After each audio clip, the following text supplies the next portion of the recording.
Olá pessoal, estou trazendo mais um vídeo aí para o canal, tá bom? Iremos trabalhar com os concursos do estado do Amazonas, ok? Quem puder se inscrever no canal, ativar o sininho e curtir o vídeo, iremos agradecer, tá bom? Então fique com o vídeo aí e até a próxima. Boa noite, gente. Não sei qual é a hora que vocês vão ver esse vídeo, mas aqui é boa noite. Bom, nós vamos falar mais um tópico aqui do assunto para técnico extensionista social, né?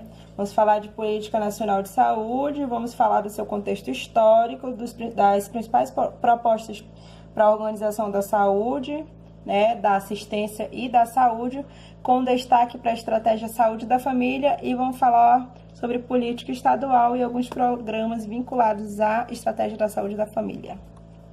Bom, falando desse contexto histórico, aí nós vamos ter no cenário da década de 1970 a 1980, nós vamos ter um contexto totalmente voltado para o contexto sociopolítico brasileiro, né, que vai se caracterizar aí pela proliferação, ou seja, pelo crescimento dos movimentos e das organizações sociais. Nós vamos ter, como vocês sabem, nós vamos ter aí em 88 a primeira conferência de saúde.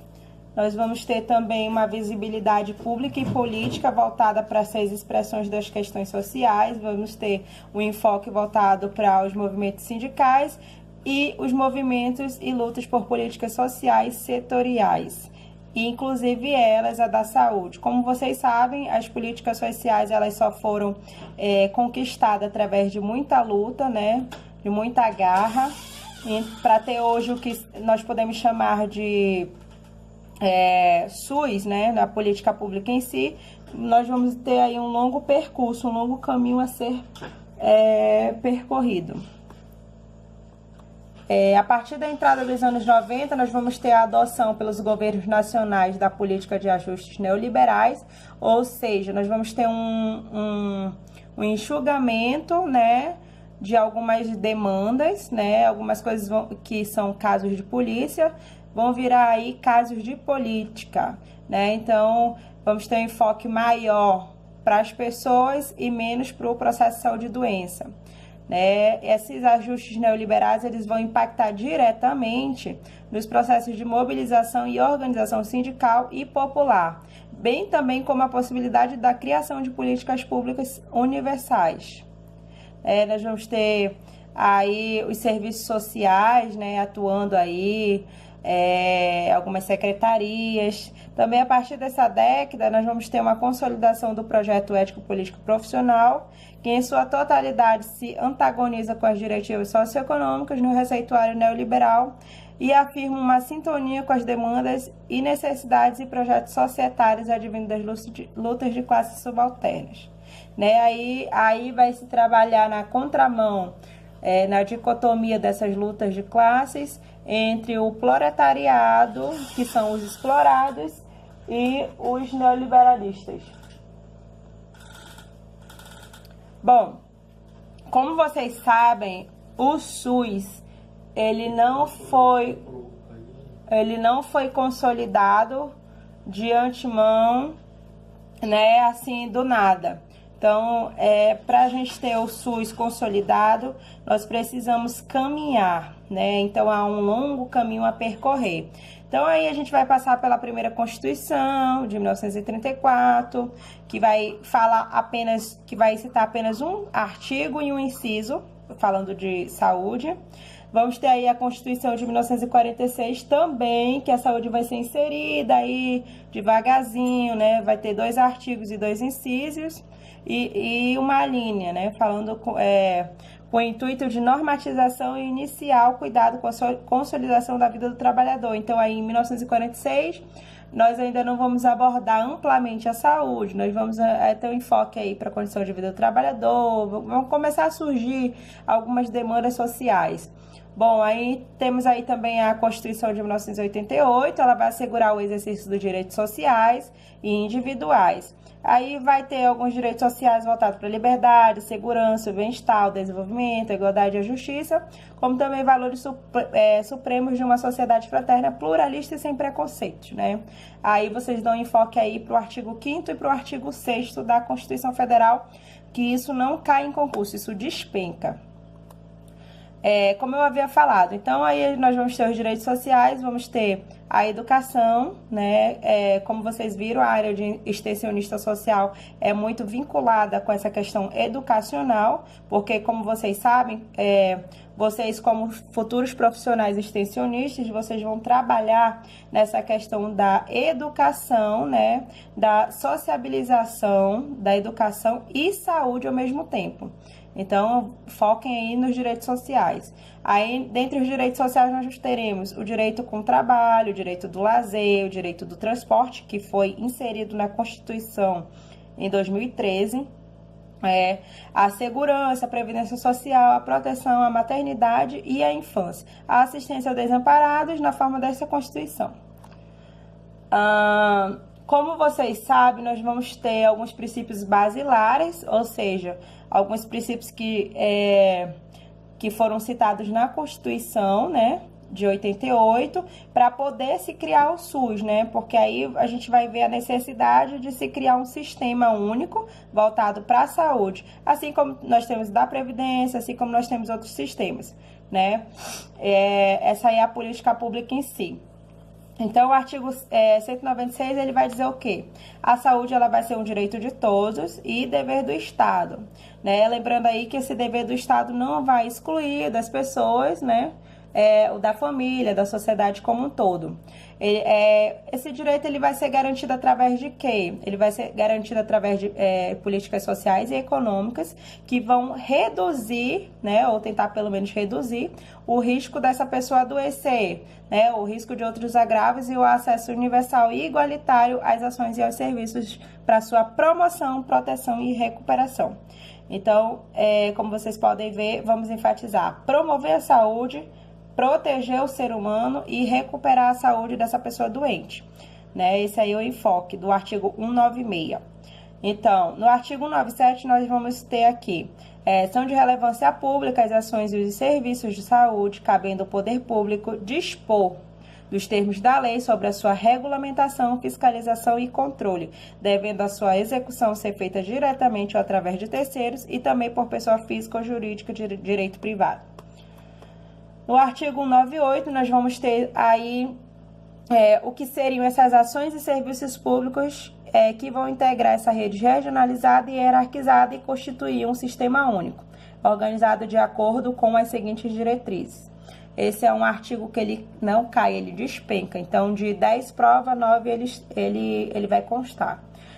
Vamos dar um enfoque aí para essas diretrizes.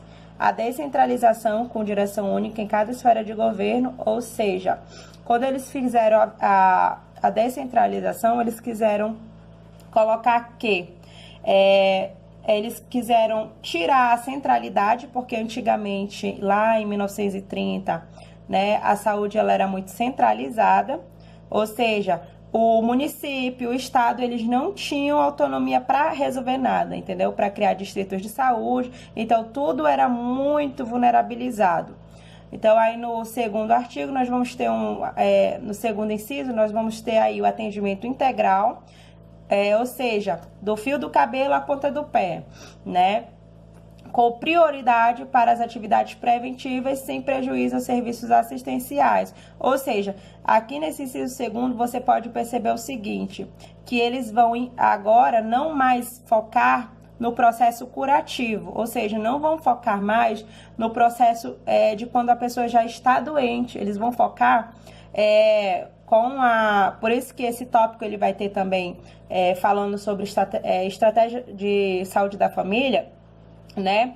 Por quê? Porque antigamente as atividades eram focadas quando a pessoa já estava doente. Ou seja, hoje em dia, né, nas casinhas e UBS pode ser tratado pessoas com diabetes, hipertensão. Então, a estratégia de saúde da família, como a gente vai ver mais lá para frente, ela pode minimizar, né? Pode evitar que a pessoa vá ter um infarto, pode evitar que a pessoa necrose um membro. Então, pode evitar muita coisa que antigamente não poderia ser evitado. Ou seja, para uma pessoa já ir para uma referência maior de saúde, digamos assim, já para uma cirurgia cardiovascular ou uma outra cirurgia de grave risco cirúrgico, essa pessoa ela já passou, né? Ou então a gente pelo menos acredita que ela já tenha passado pela estratégia de saúde da família, mas isso a gente vai ver mais lá pra frente.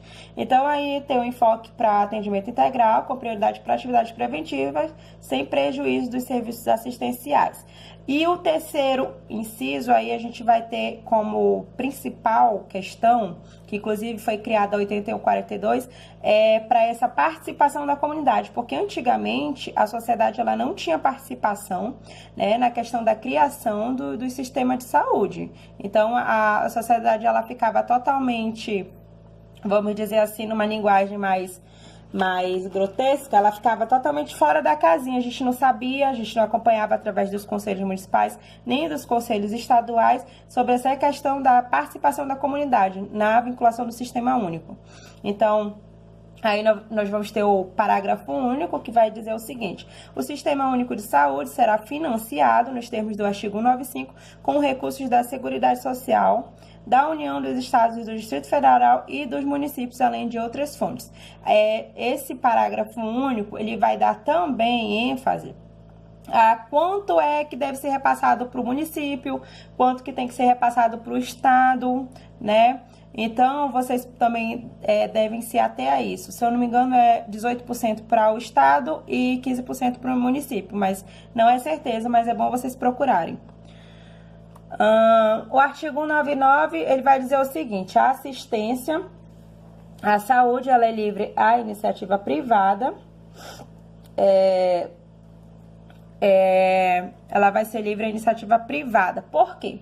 Porque a iniciativa privada ela vai participar de forma complementar do sistema único, através de um contrato ou de um convênio, né? E aí vão ter preferência aí as entidades filantrópicas e as sem fins lucrativos, né? Quando você vai fazer hoje um exame que não tenha na rede pública, você pode, eles terceirizam para uma empresa privada. Só que essa empresa privada vai ter alguns critérios aí, por exemplo, o dono dessa instituição privada, ele não pode ser diretor em nenhum hospital público, ele não pode ter contato direto com, digamos assim, o diretor da Suzano, lá da Suzano, um secretário da Suzano não pode ter contato direto com uma empresa dessas, entendeu?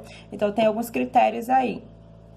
Então, as instituições privadas, como eu havia dito, elas vão participar de forma complementar do Sistema Único de Saúde, segundo diretrizes deste, mediante contrato de direito público ou privado, sem fins lucrativos, né? Tendo preferência entidades filantrópicas.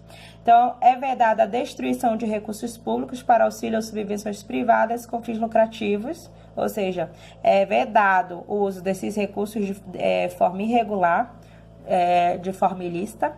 É vedada a participação direta ou indireta de empresas ou capitais estrangeiros, na assistência à saúde no país, salvo nos casos previstos em lei, né? Já tem aí inciso terceiro já foi modificado, tem aí uma nova emenda constitucional que vai falar aí mais, como é que eu poderia dizer, individualmente sobre essa participação de capitais estrangeiros na saúde pública brasileira. No artigo 4º, nós vamos ter aí, a lei ela vai dispor sobre as condições e os requisitos que facilitam a remoção de órgãos, tecidos e substâncias humanas para fins de transplantes, pesquisas e tratamento, bem como a coleta, o processamento e a transfusão de sangue e seus hemoderivados, sendo vedada todo tipo de comercialização. O artigo 2º, ela vai dizer o seguinte: ao Sistema Único de Saúde compete, além de outras atribuições nos termos da lei, Vamos lá. Controlar e fiscalizar procedimentos, produtos e substâncias de interesse para a saúde e participar da produção de medicamentos, equipamentos imunobiológicos, hemoderivados e outros insumos. Executar as ações de vigilância sanitária e epidemiológica, bem como a saúde do trabalhador, né? Como eu havia dito no vídeo passado, nós não sabemos como é que vai ficar algumas leis, né? Porque, como eu vou ser bem franca com vocês, não é? O nosso atual presidente, ele disse que a gente ia escolher entre trabalhar e ter direitos. Então, toda vez que eu leio uma legislação, uma lei, eu penso nisso. Então, não sei como é que vai ficar. Porque isso aí era um tipo de fiscalização, na verdade é uma fiscalização, para que o trabalhador não se prejudique e não esteja exposto a riscos no seu trabalho. Então, aí nós vamos ter aí algumas participações. Qual é a instituição que fiscaliza aí a questão de vigilância sanitária e epidemiológica, né? Vamos ter aí a Anvisa. Isso na esfera estadual, né? Na esfera municipal, nós vamos ter aí a Secretaria de Saúde, a Censa, que vai fiscalizar de acordo com as suas competências. Então, aí voltando aqui para a legislação, aí no inciso 3º, nós vamos ter aí ordenar a formação de recursos humanos na área de saúde.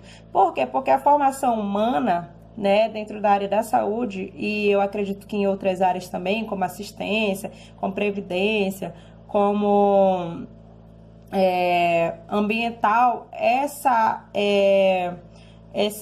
questão do estudo, né, de recursos humanos, no caso de pessoas, elas não podem parar. As pessoas têm que continuar se qualificando, pesquisando, né, para a gente chegar aí sempre a fazer o melhor trabalho.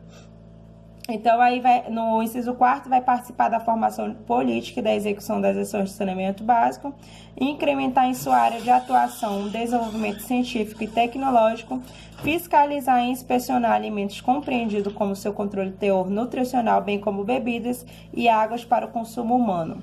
Participar do controle da fiscalização de produção, transporte, guarda e utilização de substâncias e produtos psicoativos, tóxicos e radiológicos. Por isso aí a importância da gente separar o lixo, né, tóxico, o que acontece sempre. Colaborar na proteção do meio ambiente, nele compreendido do trabalho. Vendo aí que o inciso 8º vai falar diretamente também da saúde do trabalhador, assim como o inciso 2º. Bom, o SUS e a Constituição. Aí vai falar um pouco aqui do artigo 21, vai competir a União